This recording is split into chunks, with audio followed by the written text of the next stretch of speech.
levantou um certo doutor da lei, tentando e dizendo: mestre, que farei para herdar a vida eterna?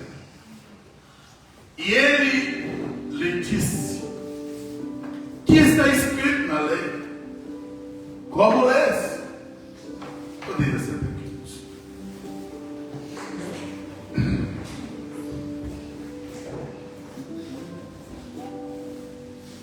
Cada vez mais o Espírito Santo tem conclamado, chamado os crentes para voltar para a palavra.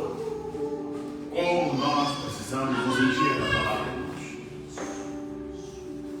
Vivemos um tempo onde estamos cada vez mais nos acercando de seitas, heresias, distorções bíblicas. E a igreja, para enfrentar essa batalha, precisa estar cheia da palavra, conhecer a palavra, entender a palavra. Quando o apóstolo Paulo ele escreveu para a igreja de Éfeso, ele diz: revestidos de toda a armadura de Deus. Ele fala do capacete da salvação, ele fala da couraça da justiça, ele fala do escudo da fé, ele fala dos pés calçados da preparação do evangelho da paz, ele fala do cinto da verdade, mas ele fala da espada. A espada é uma arma de ataque. É uma arma de ataque. Se olharmos para todas as outras componentes da armadura, são armas de defesa.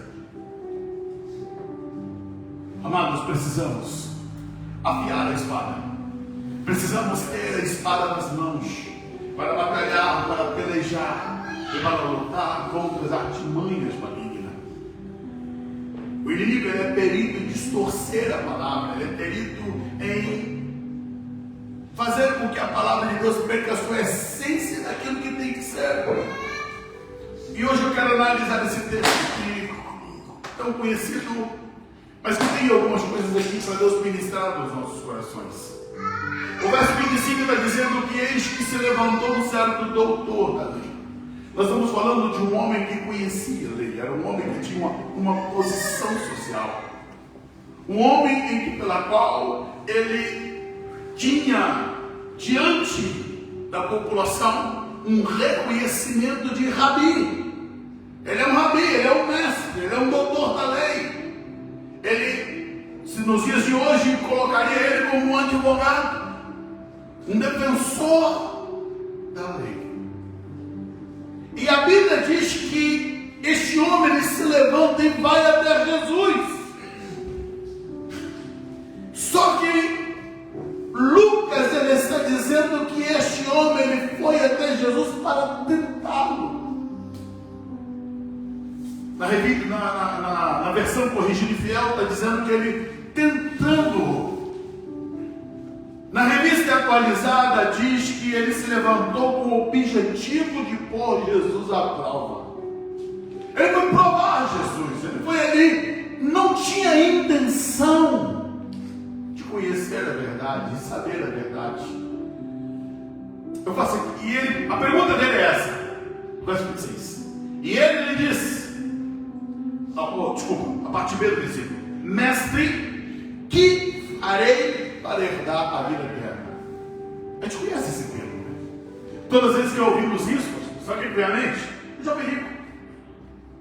Mas aqui não é o jovem rico, aqui é o doutor da lei.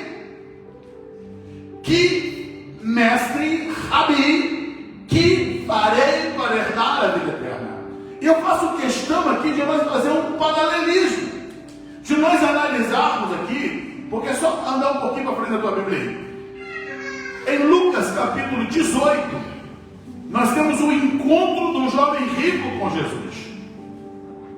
E o capítulo 18, verso 18, diz assim: perguntou-lhe um certo príncipe. Então lá nós temos um rabi da lei, nós temos um mestre da lei, nós temos um doutor. Aqui nós temos um príncipe. E a Bíblia está dizendo que esse príncipe pergunta: bom mestre, que hei de fazer para herdar a vida eterna?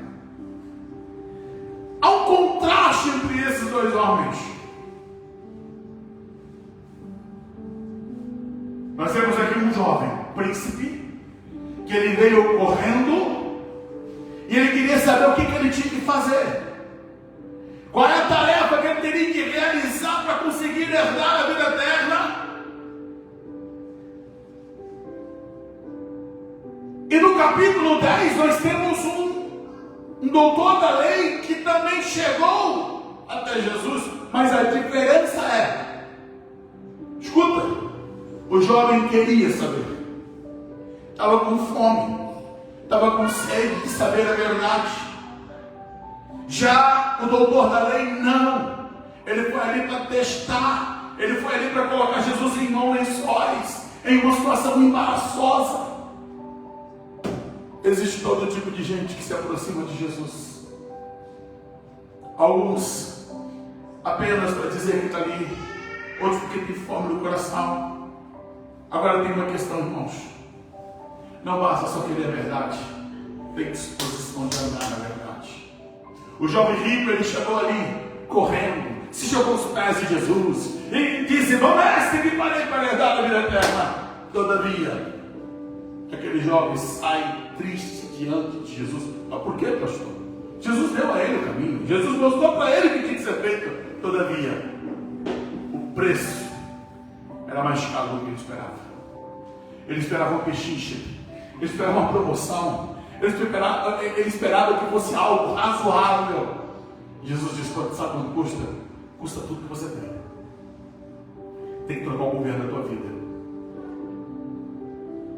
O que você tem que fazer para herdar a vida eterna? Vai lá, desfaz de tudo e deixe Deus reinar na tua vida." Ele disse: "É alto demais, é caro demais." E ele vai embora.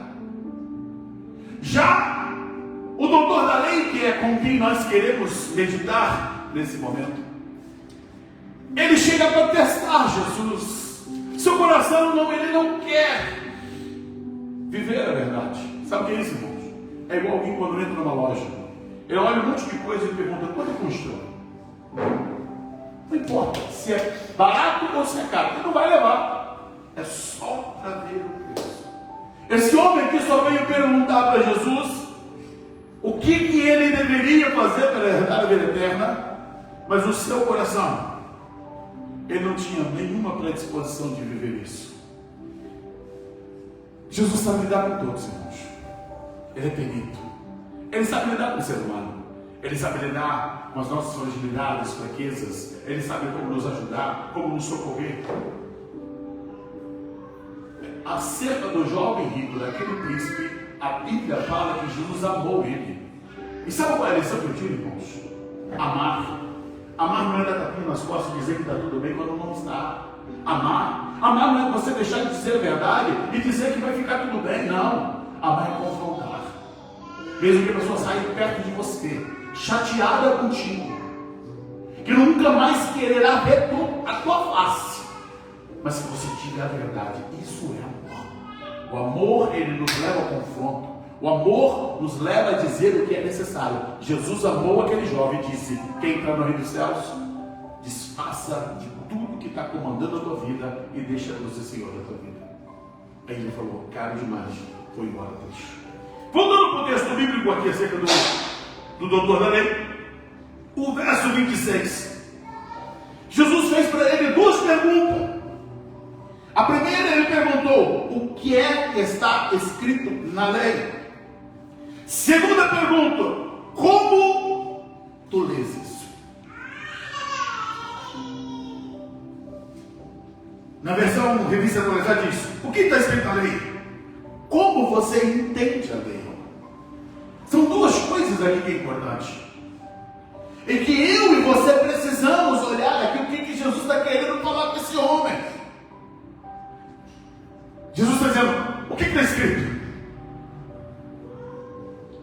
Segunda pergunta: como é que você lê? Como é que você entende? Jesus aqui está dizendo para mim e para você: tem algo que Deus deixou para nós, que está escrito, mas como é que nós estamos lendo? Como é que nós estamos interpretando? O nosso problema, irmãos, é que nós puxamos a coisa para o nosso jeito, é para o nosso achismo. Nós colocamos os nossos óculos de preconceito, de pré-interpretação, do nosso achismo e puxamos tudo para o nosso lado. Deus tem compromisso com aquilo que Ele disse na palavra e não com aquilo que eu acho que Ele disse. Deus se compromete com a sua verdade e não com a verdade que eu acho que Ele falou. É por isso que Jesus pergunta para aquele homem: como é que você lê? Como é que você entende a lei? O gravíssimo problema hoje que nós estamos tendo é que as pessoas estão lendo a palavra e puxando para elas só aquilo que lhes convém. Para a perplexidade da nossa geração, hoje nós temos a chamada igreja inclusiva. Eu iniciei o ministério pastoral em 1995. E infelizmente eu vivi para ver uma igreja que aceita o casamento homossexual. Pastor, há 30 anos atrás isso era inimaginável. Inimaginável pensar que um pastor assumiria o pastorado sendo ele casado com um homem, uma mulher casada com uma mulher. E o que eles fazem? Eles pegam a Bíblia. Aí a pergunta diz: como é que você lê? Eles estão lendo de maneira deturparam a palavra, distorceram a palavra. Deus não tem compromisso com distorções. Aí hoje nós temos um marido que não é fiel à esposa e que arranja outra e vai achar desculpa na Bíblia. Como lês? Deus não tem compromisso com isso, irmãos. E cada vez mais nós vemos, poderíamos aqui passar a noite falando das distorções que está levando a uma geração ao pecado, à licenciosidade, à permissividade. Europa, meu Deus. Me recordo de um irmão que disse: pastor, eu estive na igreja. Após o culto, quando ele se aproximou do social da igreja, lá estava uma geladeira, vamos dizer o nosso português, né? O freezer cheio de cerveja, de vinho e de bebidas alcoólicas. Onde os irmãos vinham para o social e pegaram e serviam. Não, eu não estou falando, isso não é bar, isso não é boteco, isso não é café, não. Eu estou falando dentro da igreja.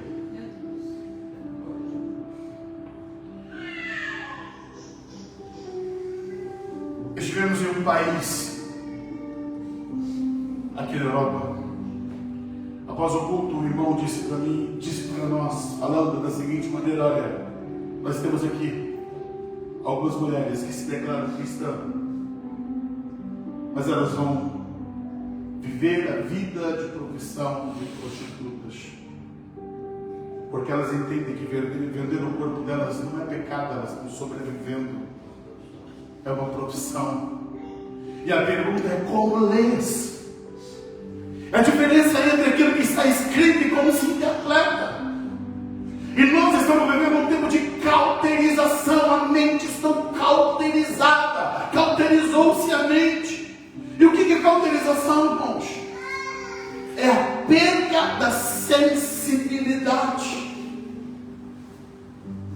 Alguém que trabalha com trabalhos braçais na roça, geralmente suas mãos ficam calejadas, calos grossos, de tal forma que se ele pegar uma xícara quente, ele vai demorar a sentir a quentura. Agora, se as mãos sensíveis, sem ter calos, pegar, já vai queimar. Sabe o que está acontecendo? As pessoas estão cheias de calos na mente, que não sentem mais a dor do pecado.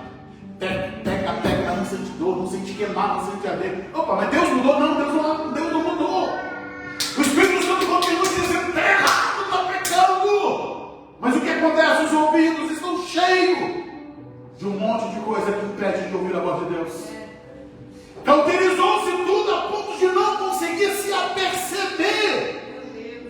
que está correndo risco de perdição.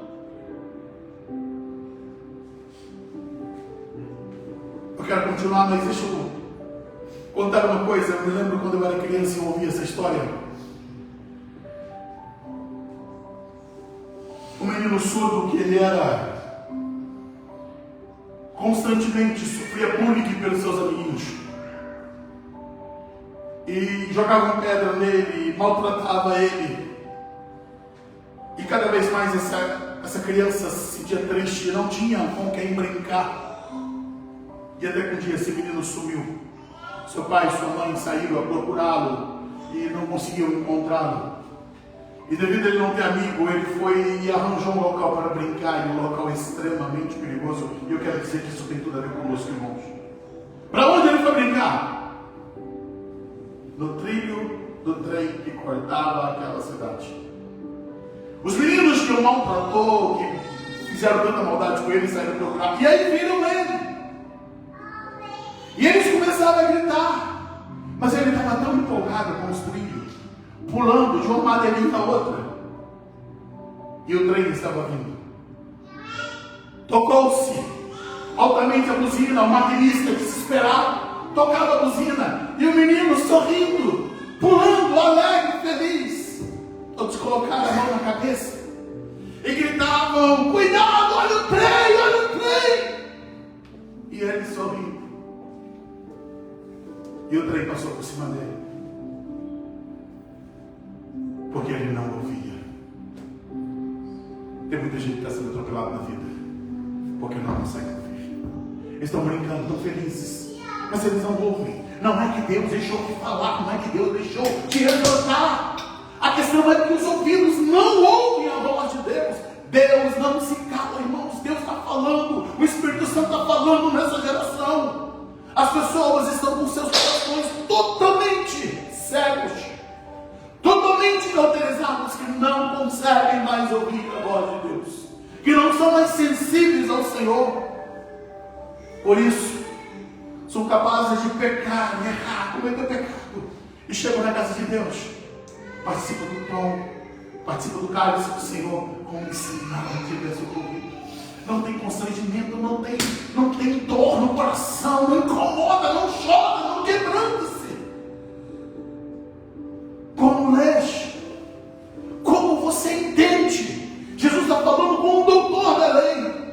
Jesus já poderia chegar para ele e dizer, lembre-se, com o jovem príncipe, com o jovem rico, Jesus já cita os mandamentos. Com o doutor da lei, não. Com o doutor da lei, ele pergunta, o que está escrito na lei? Diga aí, doutor. E como é que você lê? Como é que você entende? Verso 27. Diz assim: e respondendo ele disse: amarás o Senhor teu Deus de todo o teu coração, de toda a tua alma, de todas as tuas forças, de todo o teu entendimento, e ao teu próximo como a ti mesmo. O que temos aqui? Alguém que conhecia plenamente a lei. Alguém que tem o entendimento correto, a compreensão correta. Ame o Senhor, seu Deus, de todo o coração, de toda a tua alma, todas as tuas forças e de todo o teu entendimento. Ame o seu próximo como você ama a si mesmo. Sabe qual é a reação de Jesus? A reação de Jesus é no verso 28.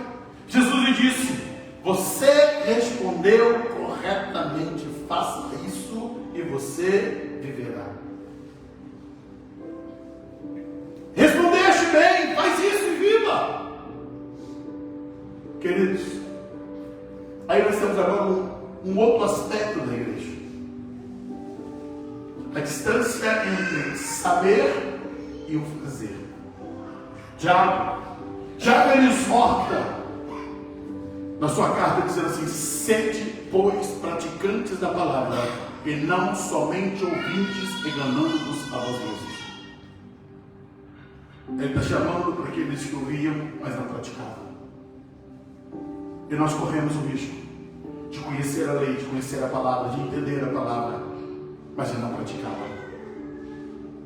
Não basta nós temos que ter a palavra, mas precisamos executá-la, precisamos praticá-la. Esse doutor da lei, ele falou tudo correto, mas a resposta de Jesus que é forte. Jesus dizendo: está certo, respondeste bem. Então faz isso e viva. Então pratique isso e vai viver. Nós precisamos, irmão, pegar a palavra e dar vida a ela. E o que é dar vida à palavra? É fazer ela ser executada por nós. É encarnar a palavra. É expressar a palavra em todo o nosso modo de viver. Maridos, amai vossas mulheres como Cristo amou a igreja. Mulheres, sede submissa a vossos maridos. Filhos, obedecei a vossos pais no Senhor. Pais, corrigi vossos filhos na disciplina, na admoestação, e não lhes provoqueis a ira. Sim, vós, servos, sede submissos a vossos senhores. Vós, senhores, não vos assenhorais os vossos servos, sabendo que tem um Senhor no céu. Não vos maltrateis eles. Sim, tem uma recomendação bíblica para todas as partes da nossa vida. Tem um mandamento do Senhor. Agora o que eu preciso fazer é vivenciar, é dar vida a isso, é colocar isso em prática, é encarnar essa verdade. Porém, esse doutor da lei, que não foi ali com o intuito de mudar de vida, ele ficou chocado com aquilo que Jesus disse para ele. Jesus ordenou para que ele vivesse isso. Aí o verso 29 ele diz: mas ele, querendo justificar-se, perguntou a Jesus: quem é meu próximo? Como é que eu vou amar o meu próximo? Quem é meu próximo, Jesus? E aí Jesus conta essa parábola que tem em si uma beleza muito grande e uma tragédia. E eu quero te convidar para você acompanhar na Bíblia o que Deus está querendo ministrar aos nossos corações. A partir do verso 30, e eu quero aqui esmiuçando, tratando alguns pontos, para que a gente consiga, irmão, extrair algumas verdades aqui.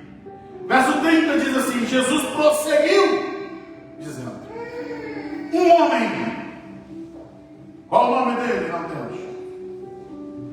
Um homem descia de Jerusalém para Jericó, caiu nas mãos de alguns ladrões.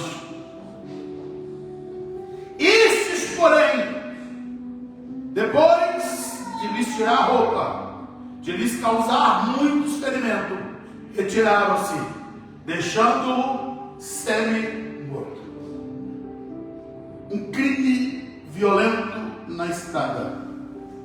Na estrada que descia de Jerusalém para Jericó. Temos algumas coisas aqui para observarmos acerca deste homem. Esse homem está sozinho. Poderia ser um comerciante. Talvez ele estaria voltando para sua casa, pensando na sua família que o aguardava.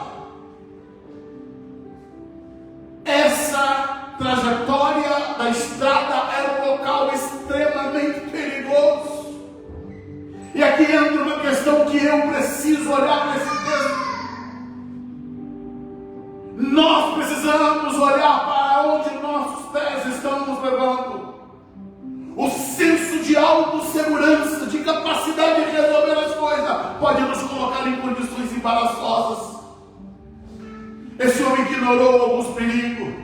Entenda, ele não é culpado de ser assaltado, mas o risco que ele assumiu de andar sozinho colocou ele à beira da morte. Uma família estaria a chorar, uma família estaria diante de uma grande perda por causa de alguns sinais que não foram observados. Ei, quantas vezes Deus está dizendo para você: cuidado por onde tu anda, cuidado no teu caminho, cuidado com quem tu andas, cuidado para onde você está indo. Mas nós ignoramos, irmãos, não ouvimos.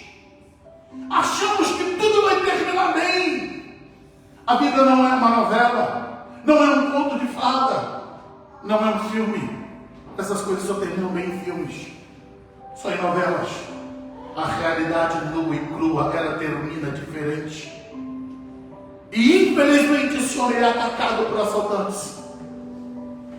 A Bíblia aqui está dizendo que este homem, ele tem todos os seus bens roubados, despojaram ele, quer dizer, tomaram dele o seu dinheiro. Mas eles não estiveram satisfeitos em roubá-lo. A Bíblia está dizendo que, além de roubar, tiraram-lhes as roupas e deixaram ele semi-morto. Na versão corrigida e fiel diz: os quais o despojaram e espancaram. Por que espancaram? Porque ele resistiu. Ele não quis entregar. Mas por que ele não quis entregar? Porque era dele. Foi ele que conquistou, pertencia a ele. Eu morro lutando, mas eu não se entrego. Sim, mas o problema é que ele não tinha força suficiente para lutar. Porque a Bíblia está dizendo que plural não era um só.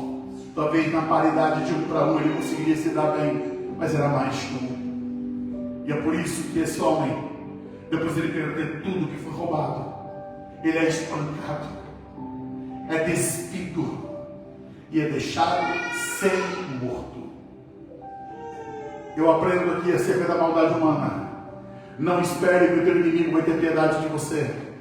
Eu sempre que tenho oportunidade de dizer, eu falo: irmãos, o diabo não tem misericórdia de ninguém. Ele odeia a tua família, ele odeia a tua vida. E na primeira oportunidade que ele tiver, ele vai te estraçalhar, ele vai destruir tudo que você ama, ele vai roubar tudo que você tem e vai te deixar morto. Jesus disse que o diabo ele veio para, o ladrão ele veio para roubar, matar e destruir. Ele rouba, não é suficiente.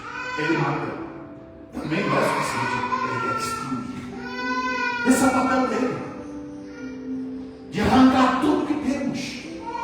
Nós temos um inimigo que nos odeia e nos odeia muito. E infelizmente esse homem aqui, ele experimentou o ódio desses saqueadores, o ódio, a maldade desses homens levianos que tomaram aquilo que não lhes pertencia. Poderíamos aqui pensar em tantas coisas, irmãos. Eu confesso que quando eu estou lendo a palavra, eu procuro entrar e tentar vivenciar. Agora eu fico a pensar: sem dinheiro, sem roupa, à beira da estrada, ferido, sangrando, ninguém para escutar. Aí você se imagina a situação. Tudo que a gente vai fazer, Deus, me socorre, Deus. Senhor, não me deixa morrer sozinho, não. Senhor, envia alguém. Senhor, tem misericórdia de mim, Senhor. Ó Deus, eu não vim para aqui para ter minha vida destruída e morrer dessa forma. Esse homem, com certeza, ele está aqui a clamar, a orar, a pedir por um socorro do céu, pedindo a Deus que fizesse algo pela vida dele. Agora, o que acontece? Uma cena lamentável se desenrola nessa parábola. Por quê, pastor? Porque a Bíblia diz que esse homem caído, prostrado, machucado, sangrando, houve passos. Alguém vem passando pela estrada. E diz a Bíblia no verso 31, e ocasionalmente descia pelo mesmo caminho certo sacerdote, o qual ao vê-lo passou de lado. Meu Deus, tem um homem caído na beira da estrada, tem um homem sangrando, e 3 homens vão passar por essa vítima. O primeiro homem é um sacerdote, ele é um descendente de Arão. Se ele está descendo, pastor, de Jerusalém para Jericó, se ele está passando naquela estrada, ele acabou de ministrar lá no templo, ele está vindo do culto, ele ofereceu sacrifícios ao Senhor, ele conduziu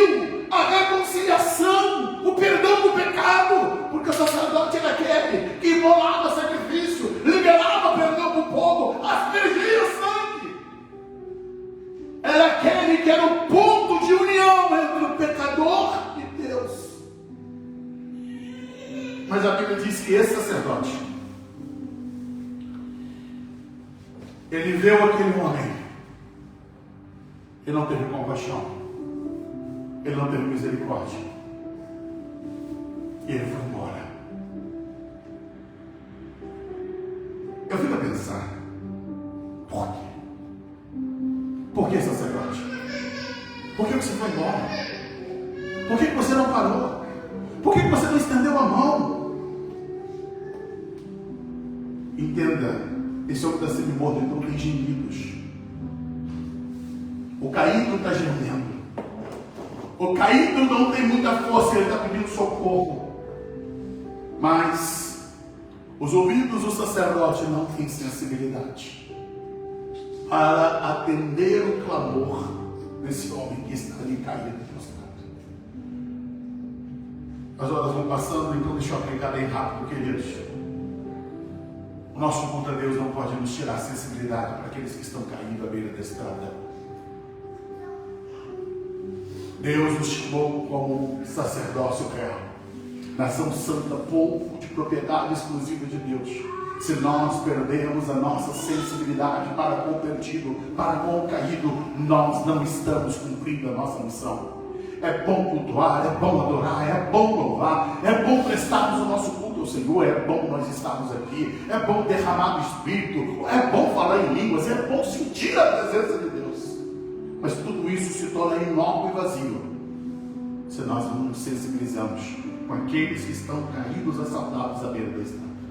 Se os nossos olhos desviam do olhar daqueles que ainda não foram alcançados pelo Evangelho, com aqueles que estão sendo atacados por Satanás pelo reino das trevas e estão prostrados, derrotados, e lembrando, sem chance de se levantarem por conta própria. Aquele homem caído à beira da estrada, se ele não tivesse ajuda, jamais poderia sair dali.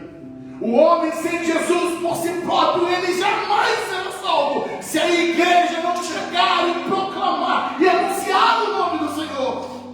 Eles não sairão da lama que estão. Precisa que alguém estenda a mão, levanta daí, carregue ele para ele mudar de vida. Mas tem um segundo homem que passa ali. A Bíblia diz no verso 32, dizendo: de igual modo um levita descia por aquele lugar, vendo, passou do lado. Primeiro passa o sacerdote, agora passa o levita. O que era o levita? O levita era um descendente da tribo de Levi. O levita era aquele que trabalhava no culto, é aquele que estava a serviço de Deus, era sustentado por todas as outras tribos para servir a Deus. Eles eram propriedade do Senhor. Eles cuidavam das coisas sagradas. Mas aquele homem caído à beira da estrada, para eles, para o sacerdote, para o levita, não era sagrado. Por que Jesus está contando isso, irmãos? Porque Jesus queria despertar em mim e em você como nós estamos lidando com as vidas caídas. Qual é a compaixão? Qual é a misericórdia que está no nosso coração?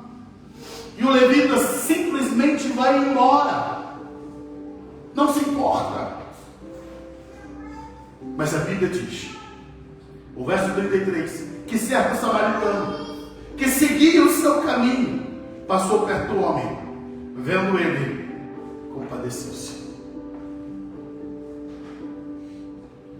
O samaritano, ele era um homem desprezível. A Bíblia diz que os samaritanos, eles não se davam bem com os judeus. Tem uma rixa ali, mas eu não tenho tempo de explicar esse detalhe, porque precisamos terminar a palavra. Mas eles não eram bem-vindos entre os judeus. E Jesus disse que esse samaritano, ele viu e moveu-se de compaixão. Significa dizer que ele viu e agiu. Ele viu e reagiu. O que estamos vendo, irmãos? De que maneiras estamos olhando? E como nós reagimos diante daquilo que nós estamos vendo? O problema do sacerdote, o problema do levita, é que eles viram, mas não reagiram. Eles viram, mas não se compadeceram. A diferença para o samaritano é que ele viu e ele se compadeceu. Ele não se afastou, ele não ignorou. ele se aproximou. Escuta, ele foi em direção daquele homem. Ele não cortou volta. Sabe qual é o nosso problema? É que cortamos volta. Queremos dizer, não é comigo. Se ele tivesse visto, ele dizer, mas já passou o sacerdote aqui. Já passou o levita aqui, não fizeram nada. Eu? Não vou me intrometer nisso. Isso não é problema meu. Escuta, irmãos. Quando outros falharem e errarem, não significa dizer que você tem que repetir o erro dos outros. Se não tiverem compaixão, tem você. Se não amarem, ame você. Se não fizerem, faça você.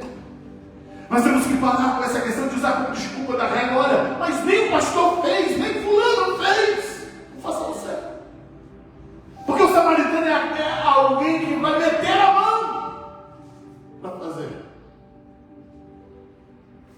Escuta, o texto diz assim: aproximando-se, fez curativo no ferimento dele. Tem misericórdia aqui. Ele não foi apenas ali para socorrer, levar embora, não. Ele tem amor.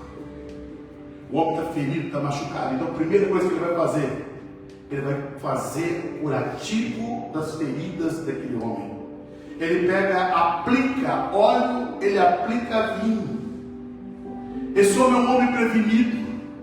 Ele tem um meio de cuidar de alguém que está ferido. Ele tem vinho. O vinho era elemento terapêutico usado pelos médicos. Ele era um meio de limpar as feridas. Aquelas feridas precisavam de cuidado. Vinho era símbolo da alegria pessoal. Mas esse homem, ele não é egoísta. Pense, pastor. Ele pega o vinho que é dele e diz, não, era para meu uso, mas se ele está caído, eu vou usar para socorrer. Ele está dizendo que é meu, não é só para mim. Eu posso partilhar com outros se isso for fazer socorro para esses que estão prostrados. Então ele é alguém que está disposto a abrir mão das coisas dele. Mas ele não tem só vinho, ele tem azeite. O azeite, ele amolece a ferida. Ela gera cicatrização. Ela vai espantar as mochas. Naquele tempo era usado nos atos cirúrgicos. Esse homem tem vinho, ele tem azeite. Significa dizer, ele está pronto para socorrer. E nós, irmãos, quando encontramos o ferido, o que temos? O que temos a oferecer? Em muitos casos, olhamos, mas nos falta azeite, nos falta vinho, nos falta empatia, nos falta socorro, nos falta olhar para as feridas e tratá-las e cuidar delas. Escuta, aquele homem não era um homem à toa. O samaritano não era alguém que não tinha nada para fazer, não. Esse homem, ele parou as suas atividades para socorrer. É isso que é importante. Ele não é alguém que é um desocupado. Ele é alguém que vai parar as suas atividades para prestar socorro para alguém que está em estado de queda. Ei, ocupação nós todos temos, irmãos. Mas se nós não pararmos, se nós não deixarmos um pouco das nossas coisas para socorrer, essas pessoas vão morrer, vão para o inferno, e nós tentaremos lavar as nossas mãos. Não era problema meu, não era comigo. Mas esse homem, para mim, ele me dá um grande exemplo. Ele para as suas atividades e vai socorrer. Agora tem uma outra questão, ele assume o risco. Sabe por quê, pastor? Porque se já tinha um assalto, será que os assaltantes não vão voltar? Será que não vão pegar ela aqui também? Mas ele não quis nem saber, ele disse, não, eu vou socorrer a si mesmo. Eu vou ajudar, eu vou estender as mãos. Esse homem só tem a mim. E é comigo que ele pode contar, porque eu vou fazer alguma coisa. Tem vidas que só tem você. É você. É você que Deus vai usar. É com você que Deus está contando. Não fique esperando que venha passar outro, porque o outro pode passar a erro. Então se chegou até você, seja instrumento de Deus para cuidar das vidas que até você chega. O outro ponto que eu vejo é que esse homem aqui, ele está no deserto, irmãos. No nosso tempo hoje, nós diríamos, não dá para tirar selfie, não tem uma câmera, não tem público, ninguém vai saber. Nós trabalhamos para Deus, irmão, não é porque está sendo filmado, não é porque tirou uma selfie, não é porque vai tomar um like, não. Nós temos que trabalhar para Deus por causa daquilo que vai produzir no reino eterno, aquilo que vai produzir no mundo espiritual. Qual é o nome desse samaritano? Nós não sabemos. Ele trabalhou anonimamente, ele não esperava nada em troca, ele não está buscando recompensa. Nós precisamos buscar isso no nosso coração. A glória é para ele, a glória é dele, é o nome dele que tem que sobressair. Tudo é para ele, é para o nosso Deus. Mas diz mais ainda. O verso 34 diz: depois colocou aquele homem sobre o seu próprio animal e levou para uma hospedaria e tratou dele. Pastor, o que significa isso, pastor? Aquele homem cedeu o meio de transporte dele. Ele foi andar a pé e colocou outro para andar no transporte dele. Tá, mas isso vai significar o que, pastor? Significa que ele vai atrasar a sua caminhada. O seu percurso vai ser muito maior andando a pé do que andando no lombo do animal. E ele que vai andar a pé, porque o animal agora vai carregar o homem ferido. Qual é a nossa predisposição, irmão? Já abrimos mão de nós mesmos. Qual é a nossa predisposição de amar a tal ponto, de tal forma, de tal maneira? E a Bíblia diz que ele não só tira o homem da beira do caminho, não só faz curativo das suas feridas, mas ele leva esse homem para uma hospedaria. E ele deixou aquele homem ali. Escuta, ninguém obrigava ele a isso. Não, ele não tinha nenhuma obrigação. Não tinha nada que levava a ele. Primeiro que ele é um samaritano. Os judeus odiavam o samaritano, mas ele está fazendo por uma questão. Não é ética cultural. Não era de etnia, amor ao ser humano. A Bíblia está dizendo que levou para uma hospedaria e tratou dele. Sem a ação daquele homem, do samaritano, com certeza aquele ferido não haveria de sobreviver. Mas ele não só socorreu, repetindo o que eu já disse, ele não apenas tratou, fez curativo, ele fez algo a mais. Ele encarregou alguém de cuidar desse homem. A Bíblia está dizendo aqui que ele chega lá na hospedaria. O verso 35 diz que no dia seguinte ele separou 2 denários e entregou ao hospedeiro, dizendo: cuide deste homem. Ele está encarregando alguém para cuidar. Olha, não dá mais para mim, mas vou deixar alguém cuidar. Fez mais do que se esperava. O que me chama a atenção nesse verso 35, irmãos? No dia seguinte separou 2 denários, entregou, e ele seguiu o seu caminho. Por quê? Ele tinha coisas a tratar. Ele se atrasou sua viagem, ele atrasou seus negócios, mas ele está preocupado com o bem-estar deste homem. Meteu a mão no bolso, arrancou 2 denários e deixou limpar. Agora, está aqui. Tem 2 denários. Lembrando que quando Jesus foi alimentar, pastor, 5.000 homens, o que Filipe disse? Para você não. O Filipe lá. Filipe disse assim: 200 denários não seria suficiente para alimentar 5.000 homens. Então, peraí. 200 denários para 5.000 homens, sem contar mulheres e crianças. Se contarmos só para os 5.000, 200 denários. Então, 1 denário ele estaria alimentando em uma média aí de 25 pessoas, 25 homens com pão. 2 denários daria para alimentar 50 homens. Então nós estamos dizendo aqui que esse homem deixou para ele ter aqui um tempo de hospedaria, até ficar fortificado para sair dali. Mas tem mais. Além dos 2 denários, ele disse assim: olha, e se você gastar algo a mais, eu farei o reembolso quando eu voltar. Eu volto aqui para saber como é que ficou o homem. Eu estou indo embora, mas eu quero saber o estado dele. E se ficar qualquer conta aí, pode deixar, que aí eu vou pagar. Ele deu carta branca para aquele hospedeiro. Pode cuidar, eu pago. Ele está preocupado. Ele quer o bem-estar desse homem. Ele quer que esse homem volte para casa, sarado, curado, restaurado, plenamente restabelecido. E eu termino dizendo, irmãos, o que faria você? O que faríamos nós ali? Seríamos o sacerdote? Seríamos o levita? Ou seríamos o bom samaritano? Agora eu inverto a pergunta. E se você fosse o caído? E se você fosse o assaltado? Qual era a sua expectativa? Como é que você se curaria depois? Sabe por quê, irmãos? Tem pessoas depois de curadas, carregam tantas mágoas. Pepe é sacerdote. Eu estava caído e ele não me estendeu a mão. Pepe levita. Ei, graças a Deus que o samaritano levantou. Não podemos ser amados na vida, porque quem nós esperávamos que cuidasse de nós, falhou conosco. Precisamos trazer cura ao nosso coração. Jogar fora mágoas, ressentimento. Coisas que ficam guardadas, que só nos fazem mal. Graças a Deus que foi o samaritano, irmãos. Bendito seja Deus que esse homem foi salvo.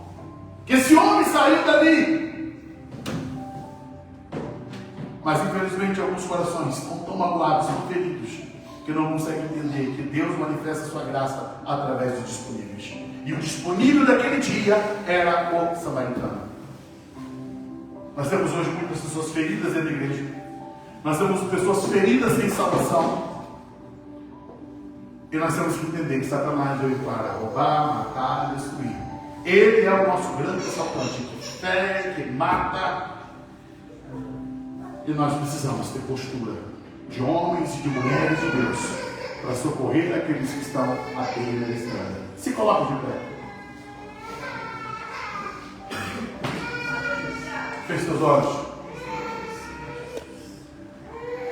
Senhor Deus e Pai, o Senhor nos deu a Tua palavra e nos ordenou a irmos por todo o mundo pregando ela a toda criatura. O Senhor nos mandou fazer discípulos de todas as nações. Senhor, nós temos diante de nós uma geração ferida. Ferida por Satanás. Roubada, saqueada, nua. Ó Deus, nós queremos pedir a Ti graça, poder, unção do céu, discernimento, capacitação, para que nós possamos pegar essas vidas, Senhor, atar essas feridas. Ó Deus, que a Tua igreja seja um grande hospital, onde possamos tomar os feridos, sará-los, curá-los, restaurá-los. Cura, Senhor, famílias e lares que foram atacados por assaltantes, por roubadores. Aleluia! Sejamos nós instrumentos do Senhor, ó Deus, para mudar a história dos caídos, prostrados e arrebentados na vida. Toca em nós, Senhor, hoje. Traga uma unção nova.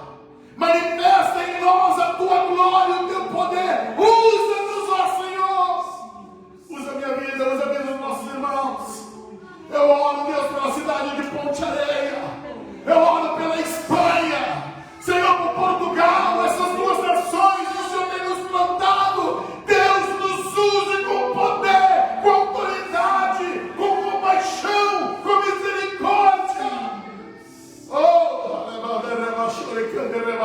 aleluia. Eis-nos aqui, Senhor, disponíveis para cumprir o Teu chamado, disponíveis para cumprir o ministério. Oh Deus, oh Deus, oh Deus, levanta um exército de homens como aqueles samaritanos, Deus. Levanta um exército de mulheres como aquele samaritano, Deus, que se importa, que ama, que está disposto, Senhor, a carregar feridos, para levar feridos para a hospedaria, para trazer feridos para a Tua casa, para serem restaurados e sarados. Não nos deixa, Senhor, ser insensíveis. Não nos permita passarmos ao largo.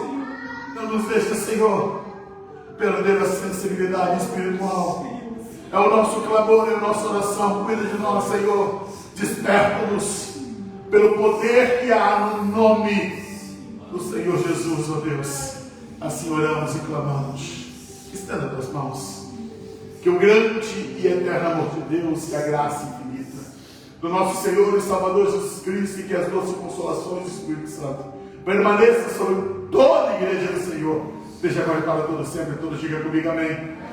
Deus os abençoe, queridos, em nome de Jesus. E sexta-feira estamos aqui às 20 horas em oração, em clamor a Deus por tudo aquilo que Deus tem a fazer na nossa vida, na vida da igreja, em nome de Jesus.